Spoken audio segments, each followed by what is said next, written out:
Or do you want me to? Thank you.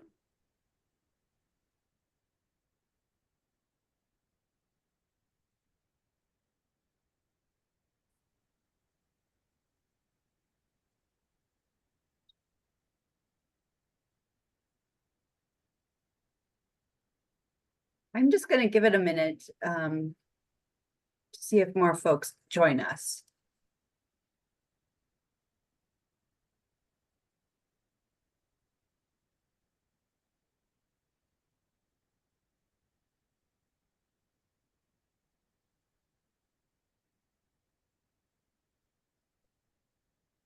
Mitch, does it look like we have a quorum?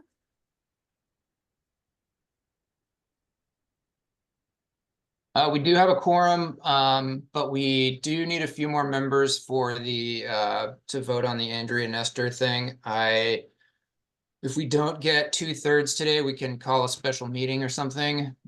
That's what's required for a removal of a member from the AC.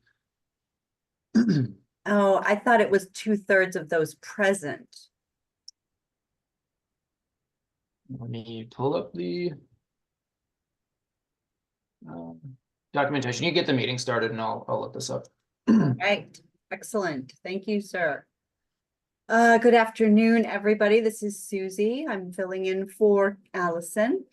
And I welcome to today. It's almost the end of your Thursday and close to the weekend, and it's actually warming up. It was 10 degrees. I was so excited. But we're going to move forward with our agenda. And first up, we have Grace, who's doing our land acknowledgement. Thank you. Can you hear me okay? Yes. All right. Dosha, my name is Grace and I belong to the Prairie Chicken clan of the Hidatsa people. I am daughter of Sandra, granddaughter of Jane, and great-granddaughter of Addie Fast Dog. My Indian name is Bluebug and my daughter is the Field. In acknowledging my family lineage and cultural names, I honor them and remember them as I would like to honor and remember the past, present, and future stewards of this place. We are on Dena'ina Achnena, the Dena'ina homelands, the original inhabitants of South Central Alaska. When I think of the brutally cold and beautiful landscape we occupy, I'm reminded of the indigenous people who have thrived in this place from time immemorial. They did so in connection with their culture and through the strength of their community. To quote Melissa Shaganoff, the person who first taught me the value and power of land acknowledgements, a really important Indigenous value is leaving something better than when you came upon it, more well taken care of, and safer than when you found it. I believe these values are directly related to the work we are trying to do in our community. I'm grateful to be a part of this body, the HPRS Advisory Council, a small group that's working to strengthen our community and our shared values by supporting the most vulnerable. Thank you. Thank you so much, Grace. That was lovely. Next up, we have Dave Mayo-Kiley, who is doing our mission moment. Yeah, thank you. So I'm Dave Mayo-Kiley, and I run the Child in Transition program for the Anchorage School District, and we serve students whose families are experiencing homelessness and also students in foster care. And I know many of you are aware of this, but maybe not everybody, but one of the great partnerships we have is that the Anchorage School District has a classroom and Covenant House facility downtown. We've had a long ongoing relationship with them, and when they built their new facility, they built in a classroom for our students. And the idea was to serve students that were at Covenant House, but also students that maybe didn't want to go into a regular high school, to kind of get them transitioned back to a comprehensive high school. One of the programs we do down there is a credit recovery program. So students that are not on track to graduate, that are extremely credit deficient, they can come in there and take classes and eventually work their way onto graduation. And we had one such student, Destiny.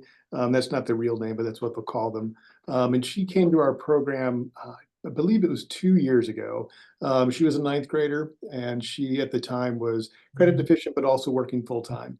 And so wanted to go to school, was having a difficult time doing it. Home situation was pretty poor. Her father had threatened to kill her. Her mother had some severe mental health issues. And so she ended up moving in with kind of a friend of the family who was in their 80s. But it worked for them. They kept coming to class with us and earned lots and lots of credits. eventually left Anchorage, moved out of state with some other family. That did not work super well, but they continued to do their work and also work full-time to support the families. Came back to Anchorage and came back as an 11th grader, but had done so much coursework, continued to work in the classroom at Covenant House and work full-time. Had done so much coursework, they were able to graduate early at the end of last semester. So amazing kind of work by that student, and now will be at UAA next fall. And I think it's a mission moment because it was us working with them, Covenant House working with them, also United Way with support for our Back on Track program. So really just a good mission moment of what it's really all about for us. Thank you, Dave. That's really inspiring. All right, so our next item is our consent agenda. And we have our meeting agenda. Are there any changes or approvals? I mean, any changes anybody needs to make to the agenda? I No? move to approve the consent agenda. Excellent, thank you so much. I'll Is there a second. Okay, who was our second? Grace. Grace, thank you, Grace. All right, is there, all in favor? Do you want to give thumbs up? All right, we've got lots of thumbs there. It looks like that passes, Mitch. I'd say hearing no objections or amendments. All right. So hearing no objections or amendments, the consent agenda passes for today. Next on the agenda, we have the chair report. And there are two items on the agenda for that. The first one is that we've talked recently about how often we will be having meetings or what works best for us as a group. And it's been recommended by the executive committee that we move to quarterly meetings. So I want to open it up for discussion as far as how folks feel. Do we need a monthly meeting, or do you feel comfortable with moving it to quarterly, or do you have some other recommendation? So I'm going to give you a second to think on that, and then any comments would be greatly appreciated.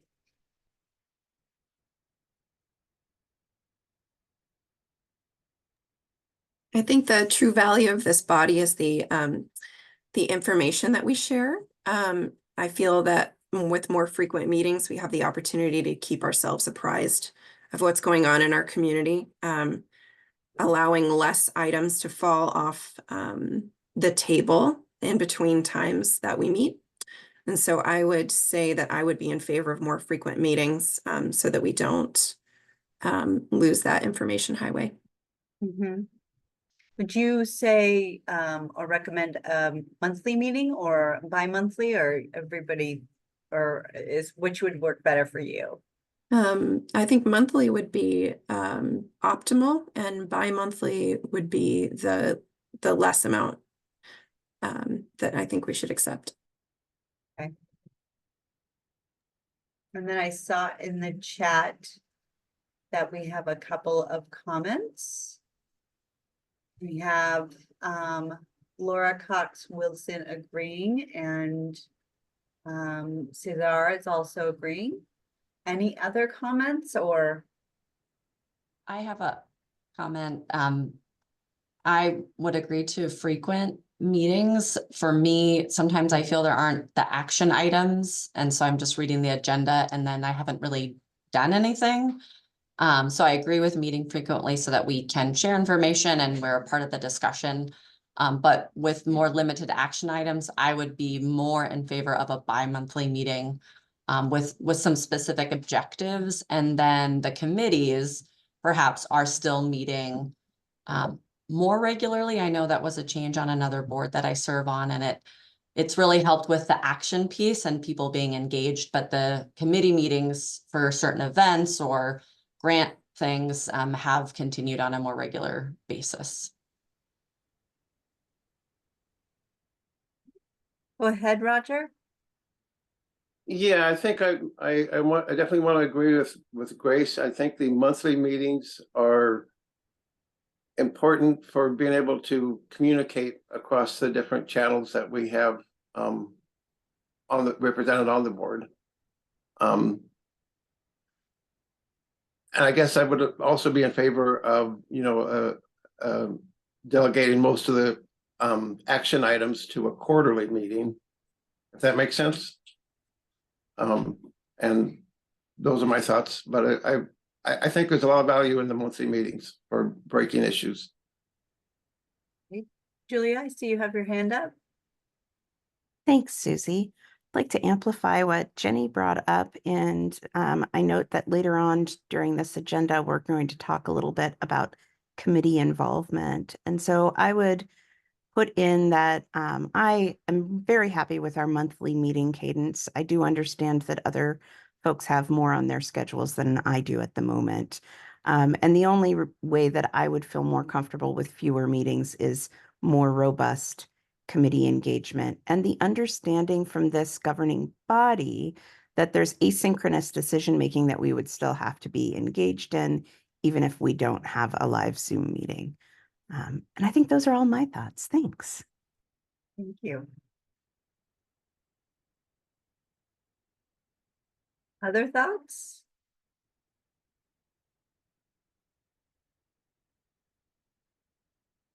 Is this something that you would like to vote on, or those who are speaking?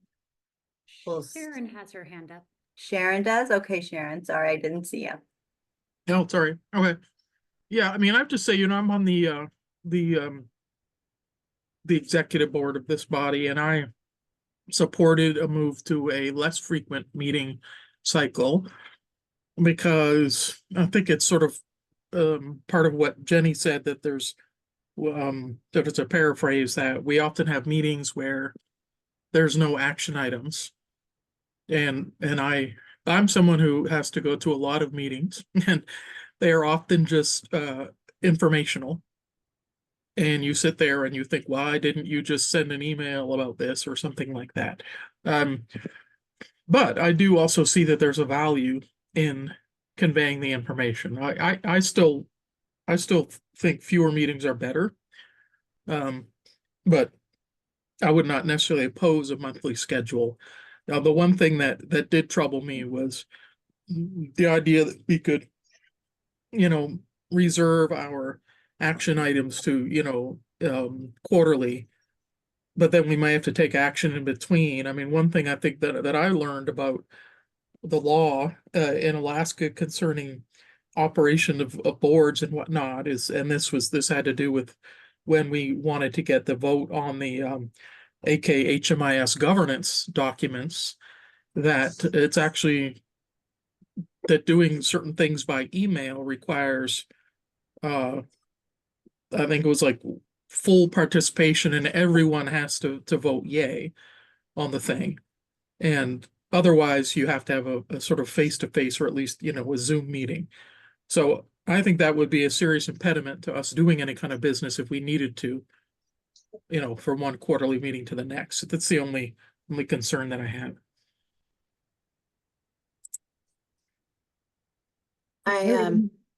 I would also like to add, I don't know if it's the group's consensus on this, but I personally would like to see our meetings move to in person, for the sake of the information sharing.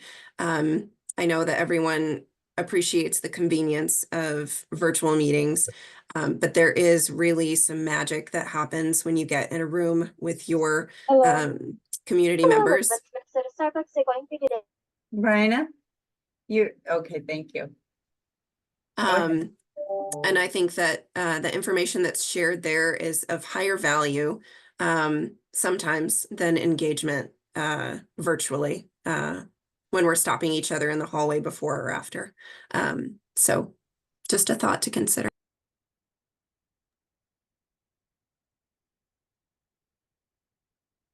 Okay, we have a suggestion by Jenny. Do you want to go ahead and read your comment, Jenny?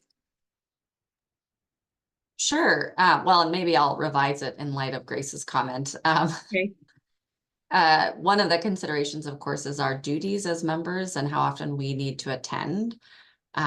So one of my extra thoughts was, and maybe in light of Grace's additional comment, maybe it's a monthly meeting bi-monthly and then an optional bi-monthly Zoom. And that members are required to attend at minimum 6 meetings a year. I would agree, I'm on 5 boards, in addition to my work, so I do feel those action items and I want to be committed, but sometimes I think, oh, I'm reading a similar agenda from last month. Our committee maybe hasn't met and there's not a lot to share, so maybe we could kind of look at or a hybrid. Of course, I think it's nice if we do have an in-person to have a Zoom for people who might be out of town, but maybe some kind of balance. I know too, some boards choose not to meet, at the holiday time, and usually they take a July meeting off. So maybe it would just be as a third option that we meet monthly, but we take, 1 month off a quarter or something of that nature, that when it makes sense when people are really busy. Dave, go ahead. Yeah, and I guess, hearing all the comments, I tend to agree with a lot of them.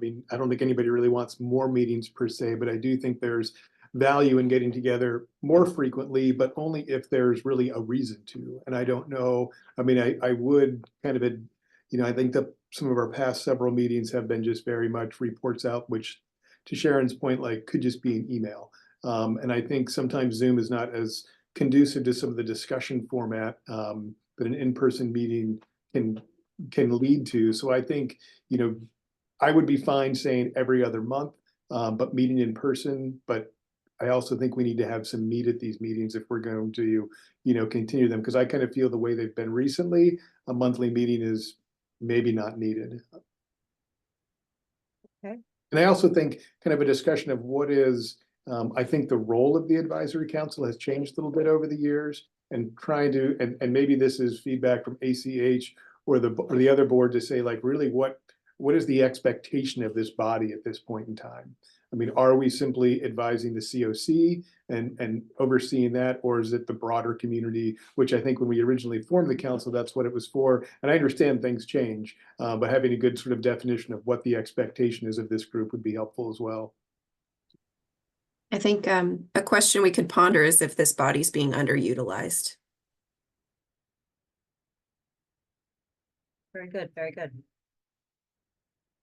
All right, I get a sense that this is not something that we want to decide on today, unless does somebody want to decide today, or do you want to think on it and maybe let Mitch and Emily and Allison and I know what you would like to do moving forward? We can kind of look at a consensus and bring that back to the group as the final recommendation. What would work best for you?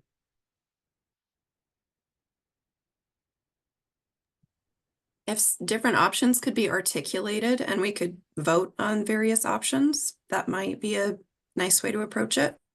Okay. That sounds good. So how about the executive committee come up with some options, and then we'll have do a poll thing at the next meeting. Does that sound acceptable? Yeah, works out. Okay, I'm seeing some thumbs up, and that's great. May I ask a question? Yes. Can we maybe take actually, never mind. I'm not going to ask it. Forget it. All right. Then the commitment there is that the executive committee will look at this, come up with some suggestions, and do a poll at the next meeting.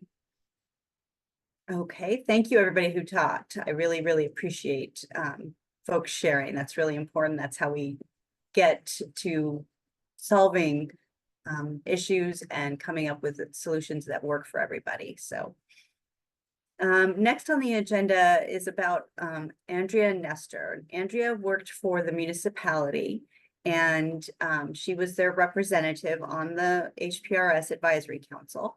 However, she has since moved on to another job, and we've been unable to contact her to actually ask for a resignation. And so in order to remove a member of the advisory council, we would actually have to do 2/3 of the members need to vote in agreement to remove Andrea from the roles as an advisory council member. So Mitch, do we have 2/3 of the group here? Yes, we do. We have 14 members. Okay, perfect. And then did you have a poll, or how did you want to do that, sir? Yeah, I'll pull up the poll real quick. Okay. There we go. May I ask a question? I'm sorry, I haven't looked through our obligations right now. At the moment, how many meetings are advisory council members allowed to miss before we consider their removal? I realize it doesn't apply to Andrea, but I'm just wondering in general. I do not know the answer to that, and I'm sure Mitch would have to look that up.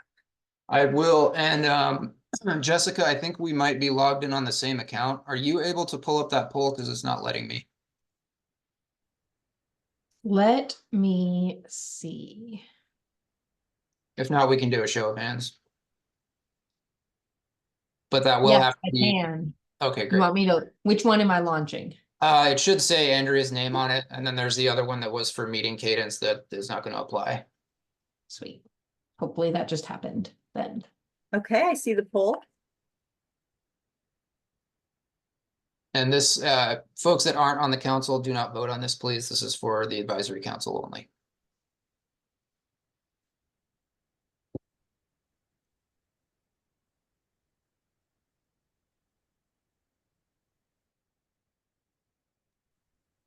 And I can't see the results of the poll coming in, so I think Jessica might have to report on that. So there's 13 votes. Is that everyone? I want to make sure 2/3 voted for you. I counted 14 members. 1, 2.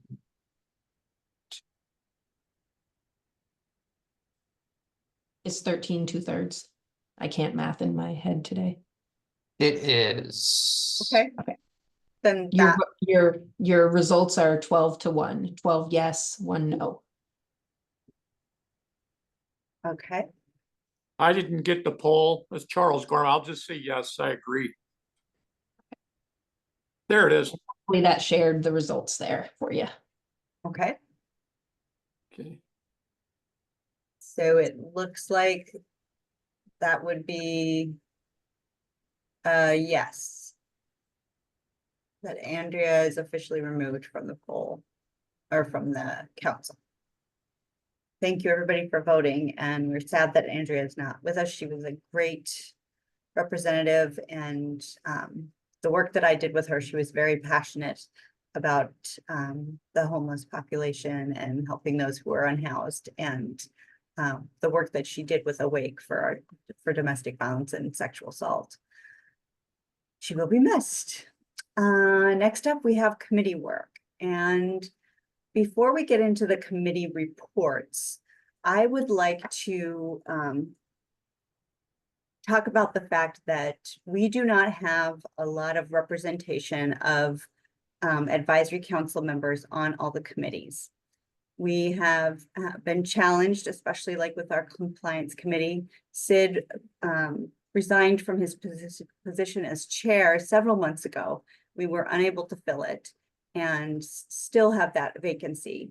And we really, really need the commitment of advisory council members to engage in the committees, because that's where the work really happens and helps to really share the information that we need to move forward as a council and identify any issues of concern. Additionally, to announce that Sid also resigned from the advisory council because he is, the majority of his time, he's actually in the Valley and no longer in Anchorage. So not only have we lost his wisdom, but as a compliance chair, but also as a member of the advisory council. But I really, really want all of you to think about the committees, which one would be of interest to you, and work with Allison and I to try and get you to the right committee. And I really, really, really, really want to encourage you to do this. It's important as part of our work in order to end and achieve, well, to achieve the mission of the coalition. So moving forward on that, coordinated entry. Julia, did you want to give us a report? I sure will. Thanks, Susie. Hi, everyone. Julia, they, them. I am your chair of the Coordinated Entry Committee. Hey, Julie, I'm sorry, this is Janae. I'm sorry to interrupt you. I have a question for Susie about the committees before we move on. Ah. Is the bylaw that to be a part of a committee, you have to actually be a member of the advisory board, or can somebody be a part of a committee that's not a member of the advisory board? We encourage all community members to be on the committees. Okay. Thank So you. we can also recruit. Yes, yes. Okay. Because I mean, ICA as HMIS lead would be happy to, support those committees as well if there's a place for us at the table. So I just wanted to. Sorry, Julie again. That's okay. It's Julia. And hi, I'm glad to hear that ICA would love to be wherever you want to be, because I love ICA. All right, so Coordinated Entry Committee. I am really happy to report that we continue to have robust engagement in the Coordinated Entry Committee, but we need all of your voices because we are continuing to do our good work of fine-tuning this system and making it more accessible for our relatives and neighbors who are experiencing homelessness in Anchorage. Some of the work that we're focused on right now is trying to figure out how to add some data point experience in there for people that are participating in reentry from our carceral systems. We're also having a conversation right now, and I've reached out to our HUD TA to further inform that conversation on our vulnerability index as it relates to people who've experienced domestic violence. I know that we have some interest from youth advisory board members of the YAB for the whole state in participating in some coordinated entry movement. And we're starting to have a few youth serving providers participate in that coordinated entry committee meeting. I did not compile our notes from our last couple of meetings to send around to this advisory council, but my plan is to get that done here in the next month. So you should be seeing a whole bunch of abbreviated meeting minutes coming to you so that you know what we're working on in a more concrete fashion. And for those of you who would love to join us and do this work, we meet the first Friday of every month from 11:30 a.m. until 1. If I can let you go early, I do, because I know everyone's got meeting fatigue. I think that's all I've got. Does anyone have any questions before I sign off? Okay. Thank you, Julia.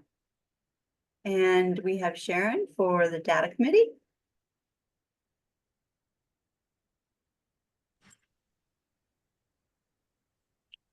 I'm just very slow with my mouse today. Okay.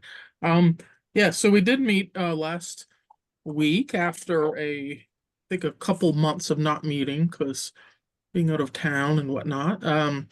So we had our quarterly sort of data quality report from about AKHMIS, timeliness of data, submission and completeness of data.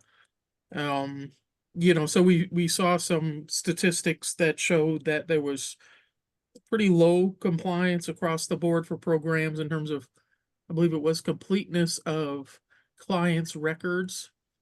I apologize, my notes are at home. I was also very tired, so during the meeting, so my notes are illegible, but since received some sort of correction of that from Kim Seitz from ICA.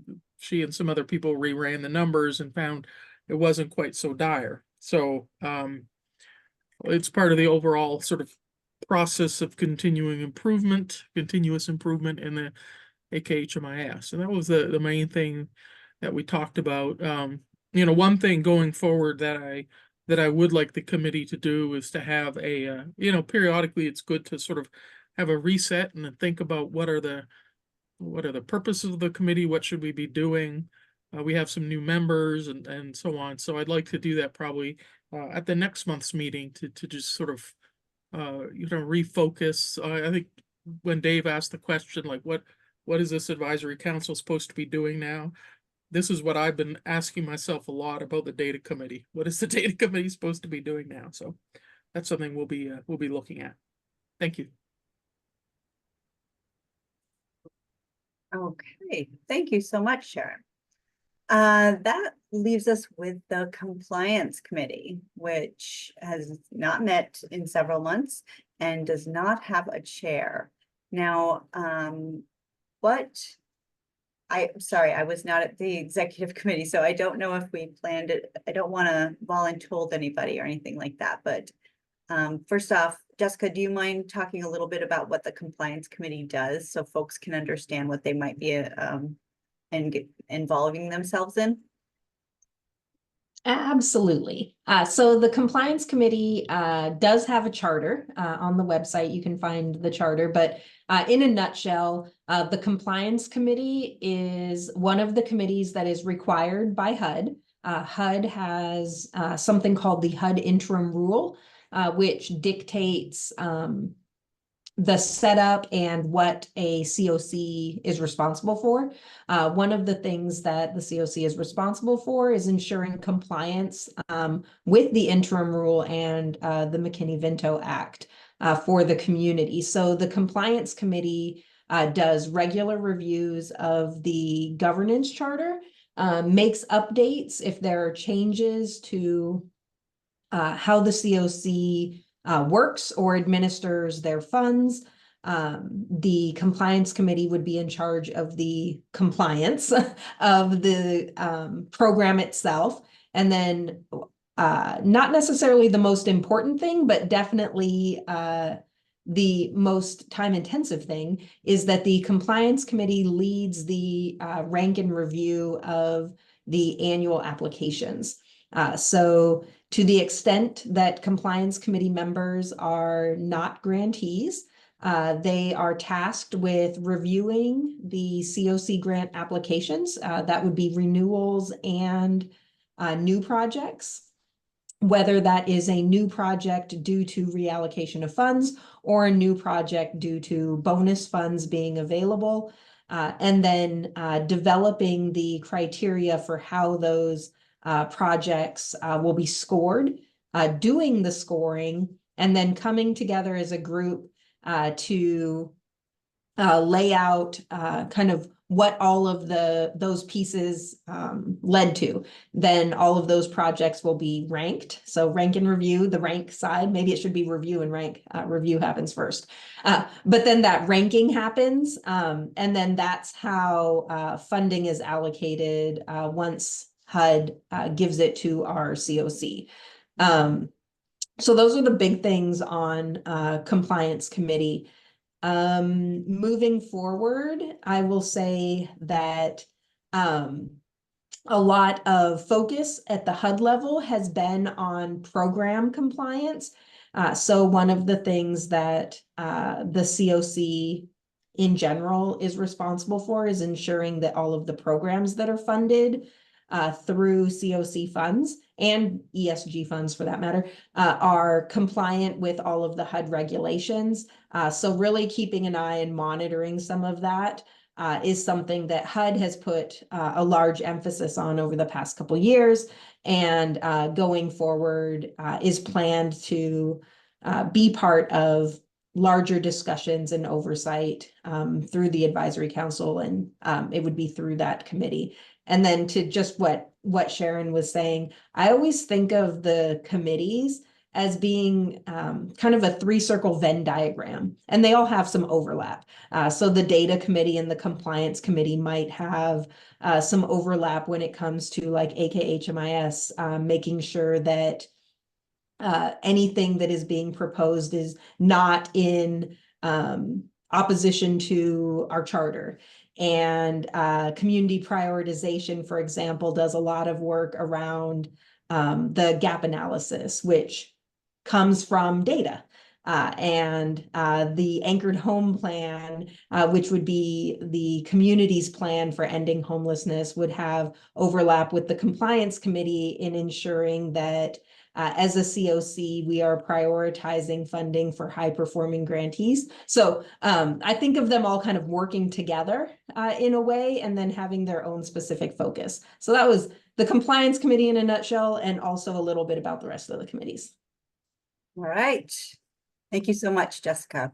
And in the chat, Roger has nominated himself as the compliance chair. And do we need to do a vote here, or is there a vote required for the chairs of the committee, or does that happen at the committee level? Or we just take on and say, Roger, you're the best, and how can we support you become the best compliance chair ever? Alrighty. Well, I don't know if this is Emily. I don't know if there is a specific process, unless if anybody wants to correct me. But I'm not super familiar with those specific committees, so Okay. no one was saying anything, so I wanted to chime in. Roger, you wanted to say something? I was just gonna comment that, you know, unless there's someone that comes along more qualified or better, that I would fill the slot for certain and do my best at it. So Okay. I believe that we had an election for the committee chairs a year or more ago when we first set them up, but I'm not sure of the process and do not have the bylaws in front of me. Sorry. No worries. What we will do is Roger, Allison or I will reach out to you and talk about what it means to be the chair and what work we're moving forward and all of that. So Allison or I will be in touch with you. Sounds good. Appreciate that. Appreciate you volunteering, Roger. I look forward to working with you on this. And then Katie is in charge of the prioritization committee. Katie? We have a hand up, Julia. Oh, I did not see a hand. Go for it, Julia. That's right. Katie, do you mind if I hop in for just one quick second? No, not at all. Thank you. I'm maybe speaking a little bit out of turn here, but something that Roger just said triggered a reminder to me that I believe that one of the conversations we have been having in executive committee as well regarding committee chairs and sustainability is inviting folks to participate in these committees in a shadowing capacity as well. If you have interest in serving as a chair, but you're not quite ready to take that leap, you could consider joining one of our committees and seeing how the flow goes and seeing if it's the right fit for you. I'd highly recommend that, as I was able to follow along with Nancy for a while before I stepped in here. And much like other folks, I don't want to be the chair forever because I don't think that it's right to have people get stuck in those positions for anybody, right? It's not right for our system. Thanks for letting me interrupt your flow, Katie. Thanks, Julia. No problem. I think my update will be quick. I think it's that, as far as I know, we'll have anchored home to review as a committee and then bring out to the advisory council from there. So I think just waiting to connect with ACH staff on the latest version of that. And then I think would similarly to what you said, Julia, if anyone is interested in joining our committee, interested in being maybe a chair at some point or just learning more about it, I'll put my email in the chat. But I think those are the big pieces on my end. Thanks so much, Katie. And I don't believe there's any general updates. And so we'll go to the ACH report for, I believe that will be Jessica, but Jessica, just keep in mind, we are running a little bit late. So can we make sure to have enough time for the presentation as well? Absolutely. I will keep this, I'm going to try to keep it under 3 minutes. Government updates. The state legislature is back in session. So I just want to highlight one of the bills that ACH is watching is House Bill 262. It was introduced by Representative Josephson. And what that is a change to the Landlord-Tenant Act, which would change the required notice for a rent increase for dwelling units from the current 30 days to 90 days notice. One thing that we have encountered is a lot of people who are entering homelessness often is because of rent increases that they were unable to afford, and the 30-day time frame was not enough time for them to secure other affordable housing for them. So that is something that ACH is supporting, and we really look forward to seeing it move through the process, hopefully this year. Right now it is referred to the Labor and Commerce Committee. So hopefully it gets a hearing there in the next month or two, and we see some action on it this session. Operational updates. The big thing for us is the point in time count next week. So happy to have Janae here to talk with you all about that as well. ACH leads the unsheltered point in time count. So I'm happy to share more detailed information about that at a future meeting with some results from it. But the point in time count is for people experiencing homelessness on the night of Monday, the 29th. So the 30th, 31st, and February 1st, ACH will be leading teams around the city to identify people who are experiencing unsheltered homelessness. So either sleeping in a tent, in a makeshift structure, in a car, and doing a survey with them to ensure they get counted. One thing the ACH did add to the point in time count survey this year is a question, and I don't have it in front of me, I'm sorry, but it is essentially a question that talks about the cause of their most recent homelessness experience. So trying to gather some information like many COCs across the nation have done to identify where there can be some interventions to help prevention of that experience. I can't think of anything else that I would elevate. Oh, sorry, last thing, coordinated entry conference. At the end of February, ACH is doing a coordinated entry conference. It will be held at the Nave. Registration will be opening. If it doesn't open tomorrow, it's going to open Monday. So really look forward to people who are access points or programs that receive referrals through the coordinated entry system, being able to attend and network and learn more about coordinated entry. And I will put my email in the chat, but as always, if anyone ever has any questions, they can always reach out. All right. Thank you so much, Jessica. Appreciate it. Janae, you are up. Can you educate all of us about the point in time count? Yes, so let me share my screen here. And I am not a great multitasker, so Kim Sykes is also on the phone, and so she is going to help me watch the chat. So I'm going to push this, share, and I'll have to probably move something over here.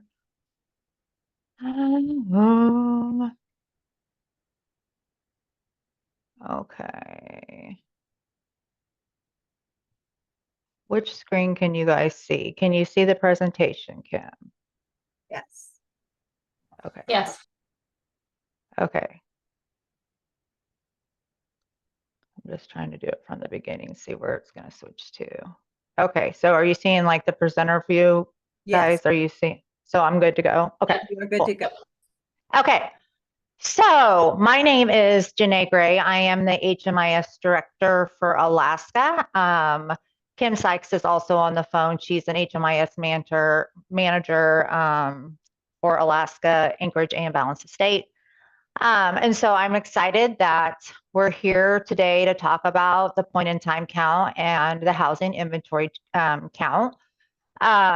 So as Jessica said, there's like two folds to the count, right? And so there's an unsheltered count that the COC leads and MAC, and I know Jessica and the rest of the coalition staff has been preparing for that for a long time, right? And so what we do with the unsheltered count to help support the COC is that we actually build and are responsible for the portal that the information is getting gathered in.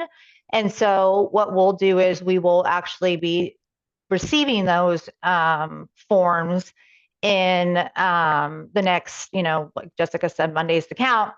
We'll be receiving those forms for 10 days after the count. And then as soon as we receive all forms and the COC says, okay, the 10 days is over, then we'll take that data and do a deduplication process and then be able to give some demographic results and that of the unsheltered count for the COC. For the sheltered count is a little bit more of an HMIS lead side of things with the COC support. And that's why we're so excited to be able to talk to you guys a little bit about the shelter count. The shelter count, it really does matter because HUD bases not just funding, but bases information that they share with Congress about that point in time, that one night a year of what homeless looks like in your local, and then how you look for national planning efforts. Again, also it is based on funding. It is one of the 3 big federal reports that we submit annually for HUD. So being able to have an accurate count, being able to have involvement of all of the agencies that provide emergency shelter, transitional housing, or permanent supportive rapid housing projects, along with those non-HMIS agencies that are like DVIM agencies that provide support for domestic violence victims. All of them are important to receive in the count and get that information. So what is the housing inventory count? And so the housing inventory count is a point in time. It is within your COC, it counts bed and units of people that are served, that are dedicated for those that are homeless. It is intended to provide HUD and the COC information about shelter and housing and the capacity of homelessness within your response system. HUD requires the COC to complete it, or HIC, annually and report that information in what we call the Homeless Data Exchange, which is HDX. And this year is actually going to be a direct upload from HMIS, which is different than we've done before. The HIC counts all the... Can I interrupt you real quick? We're looking at your notes and we're still looking at just like the main screen. I maybe we're not looking at the right part. Okay, thank you, Kim. I appreciate that because I always tell this story that one time I went through an entire presentation and nobody told me that my slides weren't working. And so I appreciate it. So let me try this again.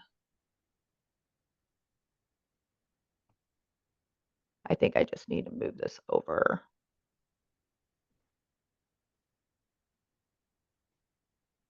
Don't you love it when you have like all these different platforms? It's like you're used to one and then you go to another.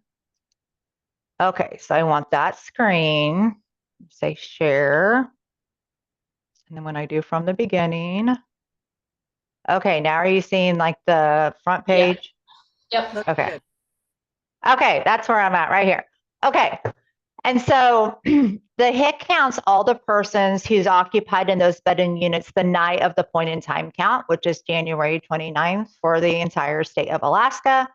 It includes individuals, again, that are the homeless at the project start, or homeless or housed at the port of entry for the program. So dedicated beds and units, and this is a conversation that Jessica and I have had, and Pam at our agency at ICA is really involved in collecting this data and working with the agencies. So let's talk about dedicated beds and units as purpose for the HIC count. So the primary intent of that project is that people are served who are experiencing homeless at entry. The project verifies the homeless status as part of its eligibility determination, and the actual project includes clients who are experiencing homelessness or for permanent housing projects were experiencing homeless at the time of entry. These are all the types of projects that are included on the housing inventory chart annually. It's emergency shelters. And so this year, like last year, we have asked all emergency shelters to exit clients the morning of January 29th and then re-enter all clients in the emergency shelter the night of the point in time count in HIC. We know that this is no small ask, and so we really appreciate this along with the COC to be able to get an accurate count of what emergency shelter beds look like in your community and what the utilization is. This is huge because HUD looks at this annually. If we're reporting that we don't have, full capacity of emergency shelter beds that could affect our funding in the long run. So it's very important that that night you're counting heads in beds that night. And so you're exiting that morning and re-entering that evening. And so you're asking where are you staying tonight, and with they're enrolling into the emergency shelter program.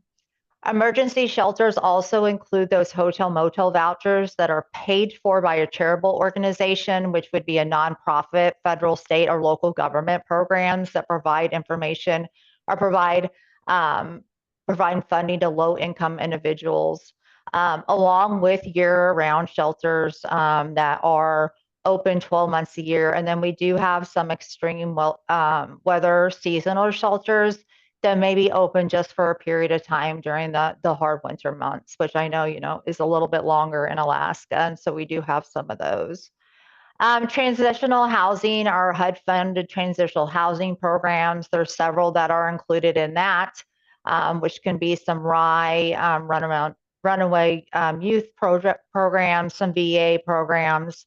And then we have the whole permanent supportive housing side of things. And so we have rapid rehousing, which are projects that would support individuals or families for a limited amount of time, 12 months or shorter term leases with units for landlords, where the clients work directly with the landlords and the grants is funded by the program. And then you have some permanent supportive housing programs that we have, and some other permanent supportive housing. We do have on our website a guide that goes through all of these project types by detail. And so if you do have any questions about if you should report or not, please go out to that website and I'll give that at the end and read that, or always send an email into our help desk. So beds that are not counted on that housing inventory is detox beds, emergency rooms, jails, or acute crisis centers. Those would not be counted because they do not require homelessness at the time of entry or at the time or for entry into the program. Okay, so that's a little bit about the housing inventory, or HIC. So let's talk about the point in time count. So the point in time count goes in with the HIC every single year. That's why we do it at the same time. It's showing your numbers of beds versus your number of people in those beds. And then in permanent supportive housing, it's giving that your utilization rate also. And so the point in time count is a census of all shelter and unsheltered homeless persons for that COC on a single night of January. This is done across the nation. It has to be done those last 10 days. Emergency shelter, transitional housing, and unsheltered peoples are counted in those point in time. And then the point in time data includes your demographic information, such as name, race, and things like that. But it also provides information on chronic status, domestic violence, and then some special demographic information of the veteran youth and parenting youth that is in your communities. Data collected. So it's going to be from the sunset on the day of the 29th, which I think in Alaska and the COC chose to start that at 4 p.m. or 5 p.m. Jessica, correct me if I'm wrong. Usually it's between that time that entry can start. If you do it on the sunset, but from 4 o'clock on, you would ask, where are you planning to sleep tonight? Then until the sunrise of the 30th. And so then if you would be asking the question after that, it'd be, where did you sleep on the night of the 29th? Shelter includes only persons that are sleeping in qualified beds that night. And then again, we said hotel motel vouchers count if the agency is a nonprofit or state, local government serving low income families. So who is not counted on the HIC? I'm sorry, who's not counted on the PIC? So those permanent housing programs include those rapid rehousing, permanent supportive housing programs. We count the people that are being served in those units. We count those. Persons that are counted at any locations that's not served in the HIC, so they're not dedicated to homelessness at time of entry, are dedicated to people experiencing homeless. Personal temporary friends and family, doubled up, couch serving, things like that are not counted. Of course, persons that are residing in a house or rent aren't counted. And then those people residing in institutions. I will say that one thing that we do see every year is that people getting confused when they're doing that pick are doing the sheltered versus the unsheltered count. And so if you are doing an unsheltered count and you ask somebody who may be on the street, where did you stay last night? And they said they stayed at the shelter, you wouldn't complete the unsheltered form, and that would be counted on the sheltered form. You'd help you that person would be counted within that. So just make sure you're not double putting people in there, because one thing, it's a waste of time for the client, but then those are just removed from the count anyway for the unsheltered. So that's something that's common. And so sheltered pit and HIC data submission process. So all the agencies will submit project level data for the number of beds and units available for those persons that are in those beds the night of the point in time count. What do you submit? So for HIC, we're submitting those the number of beds and people in those beds that night. And then for pit and HIC, it counts as emergency shelters, transitional housing, and safe haven. HMIS and agencies will upload the report from AKHMIS, or Community Service Report Portal, and then the non-HMIS agencies will enter their information manually into a portal.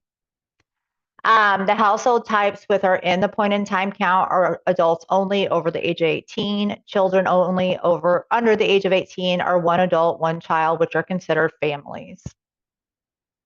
Bed types, year-round beds that are open 12 months. Overflow beds would be emergency shelter beds that have beds that are available, such as cribs, or maybe extra cots that they do not have available all time. Those are only used on an ad hoc basis and aren't counted as year-round beds.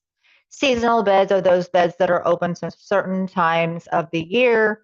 And then veterans bed, youth beds, and chronic beds are dedicated to those persons in those categories. For special consideration, you do have different types of beds. Multi-use beds are beds that are used for multi-housing types, and they're reported portionally based on those individuals that are in those beds that night. Voucher-based beds are projects that are equal to the people that are in that project that night, and then overflow beds are only done whenever they're in use. If you do have 0 that night and you are a sheltered program or did report to the pit last year, go ahead and report. We won't be reporting your information to HIC or entering it in, but it's good to keep us on your roster just so we can check with you year from year. The data is entered into a portal and then is updated, the information for the housing project. Make sure your information is good in the HMIS system before you submit that report. The deadline to get data in for shelter and unsheltered is February 8th. What happens after the data is submitted? ICA reviews all the data and follows up with agencies as needed. We validate the data and compile one single HIC and PIT report for the COC. The COC reviews and the community or the advisory board here would approve the report, and then we submit to HUD in late spring. This is our email and our website if you have any questions. And then the portal link will be sent out the day of the point in time count for sheltered and then unsheltered. I don't know, Jessica, we'll have to talk about how you want to send that out. But again, if you have any questions when you're filling that out, just let us know. And all of this information and a recording of the training is on our website also. So that is what I have, if anyone has any questions. Thank you, Janae. I appreciate your presentation. And we have 1 minute left. And in order to respect your time, you, of course, can log off if you need to. We were just left with any kind of good news or comments that people wanted to talk about, or upcoming advocacy opportunities or closing moments. So we've got 1 minute. And if you would like to hop on and share any good news, that would be fantastic. I'm sorry, Susie, I had put a question in about the pit count for ACH. Oh, I staff. didn't see that. Sorry. That's all right. I know you guys that we're at the end of our meeting time, but it's a question that's been pressing on my mind around reporting of camps. I was just hoping Jessica could speak about it briefly. Yes, okay, so I'm gonna read the question that Julia put in the chat as well. There's been some conversation about encouraging people in the community to report camps through the Muni portal, in part to attempt to have full participation in the count for Pitt. It sounds like there is assurance that there will not be abatement. However, I'm very uncomfortable with encouraging community members to identify and or report camps for counting purposes with our robust conversation with unhoused neighbors, and internally assuring people won't find their homes and belongings disrupted. So I wanted to share a little bit about that, because that's not something that we have always done in the past. But right now, with the shelter capacity as it is, which is 0, there is not camp abatements that are happening outside of health and safety abatements. So if somebody is camped in the right of way, that is not something that has anything to do with shelter capacity, and they would be subject to abatement for a health and safety reason. One issue that we have is that the teams oftentimes are struggling to get full coverage of the entire community because Anchorage is so big, especially in the winter time, especially in winters where there's really deep snow. It's really difficult to get to all of the encampments in a time frame where we're going to get good, accurate data, and also get in our time frame for reporting back to HUD.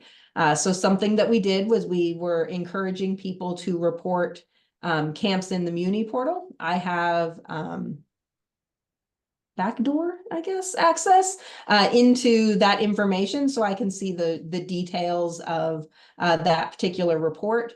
Those reports actually don't go to Parks and Rec or the Healthy Spaces team or the Anchorage Health Department, who are the people who do post abatements.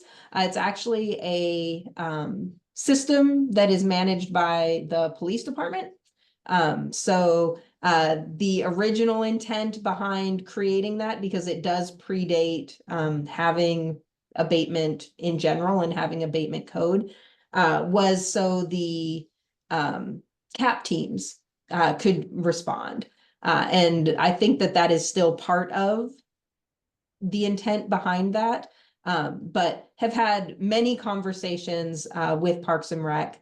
The last abatement that happened that was not a health and safety abatement was Willowa, which was back when the Willowa Park, back when the shelters just opened and there was shelter capacity at that point. Since then, there have only been 2 camp abatements, and both of them were health and safety right away abatements. One that was someone who was adjacent to private property and had like rigged a shelter using the fence of that private property.